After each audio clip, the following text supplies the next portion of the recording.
విజయవాడ కరకట్ట వాసులు ఇబ్బందుల్ని పరిష్కరించేందుకు రిటర్నింగ్ వాల్ నిర్మాణాన్ని ప్రారంభించింది సీఎం చంద్రబాబు అని విజయవాడ తూర్పు నియోజకవర్గ ఎమ్మెల్యే గద్దె రామ్మోహన్ స్పష్టం చేశారు.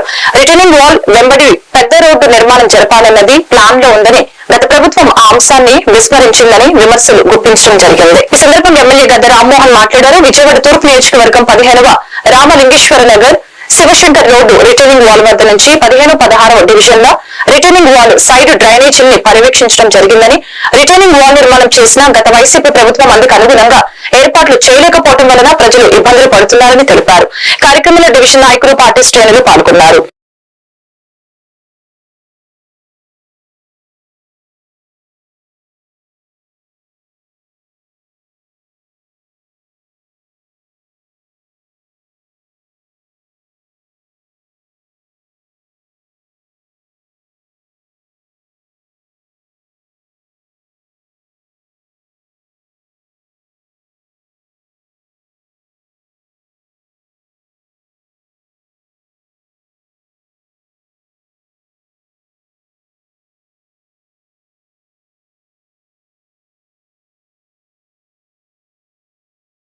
రామలింగేశ్వర నగర్ లో రిటైనింగ్ వాళ్ళు రక్షణ కూడా రకరకాల పేర్లతో పిలుస్తారు. ఇది ఒక పెద్ద సంచలనం. ఎందుకంటే 35 సంవత్సరాల నుంచి పేద ప్రజల కోరిక మేరకు నారా చంద్రబాబు నాయుడు గారు 2014లో ముఖ్యమంత్రి అయిన తర్వాత, ఆయన ముఖ్యమంత్రి పదవి చేపట్టిన తర్వాత మొట్టమొదటి కార్యక్రమం ఏం చేశారంటే విజయవాడ నగరం వచ్చి ఇక్కడ రిటైనింగ్ వాళ్ళు ఎట్లా కట్టాలని పరిశీలించారు. ఆ ఆంజనేయ స్వామి సాక్ష్యం, ఆ ఆంజనేయ స్వామి గుడెక్కి అక్కడి నుంచి చూసి అధికారులకి సూచనలు ఇచ్చి దీన్ని మొదలు పెట్టించడం జరిగింది.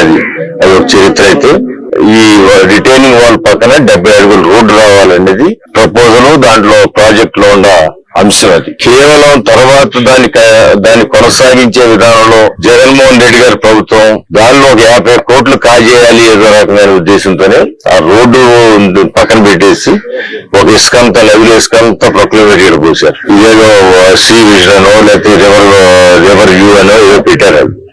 సరే, రివర్ వ్యూ అని పేరు బాగానే ఉంది, అది చూడటానికి కూడా కొంచెం బాగానే ఉండొచ్చు. కానీ ఇక్కడ ఉన్న అనేక మంది కొన్ని వేల కుటుంబాలు ఉన్నాయి. ఇక్కడ మొత్తం 80 మొదల నుంచి చూసుకుంటే బస్ స్టాండ్ వరకు ఉన్న వేలాది కుటుంబాలు ఉన్నాయి.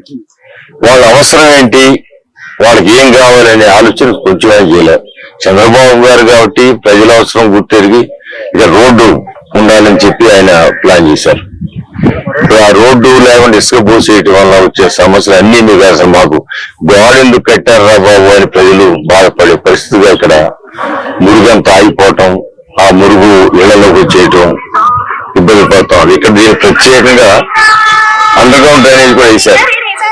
అండర్ గ్రౌండ్ డ్రైనేజ్ అంతా కూడా అస్తవ్యస్తం అయిపోయి ఇసుక పోయటం వల్ల ఇసుక అంతా కూడా ఫుల్ అయిపోయి మరి ఎక్కడ కూడా పనిచేయని పరిస్థితి వస్తే మరి ప్రజలను అల్లాడిపోతే మరి అధికారులను ఒకసారి తీసుకొచ్చి చూపించడం వల్ల వాళ్ళకున్న ఇంజనీరింగ్ టెక్నాలజీ అంతా ఉపయోగించి ఈ మ్యాన్ హోల్స్ అన్ని కూడా అవి ఎక్కడున్నా ఐడెంటిఫై చేసి వాటిని క్లీన్ చేసి ఇప్పుడు నీళ్ళు వెళ్ళిపోతారు. వాళ్ళ కకృతి 50 కోట్ల కకృతి పడి ఈ ప్రాంత వాసులు అందరికీ వాళ్ళకి ఏమవుద్దు, దీనివల్ల నాకు నష్టం లాభం. ఇప్పుడు ఇలా ఉండటం వల్ల రాత్రి కూడా గంజాయి మనుషులు వచ్చి వాళ్ళు విచ్చలవిడిగా ఇక్కడ బిహేవ్ చేస్తున్నారని, ఎవరైనా ఏంటి ఇక్కడ మీరు గొడవ చేస్తున్నారని తిరగబడతారని చెప్తున్నారు.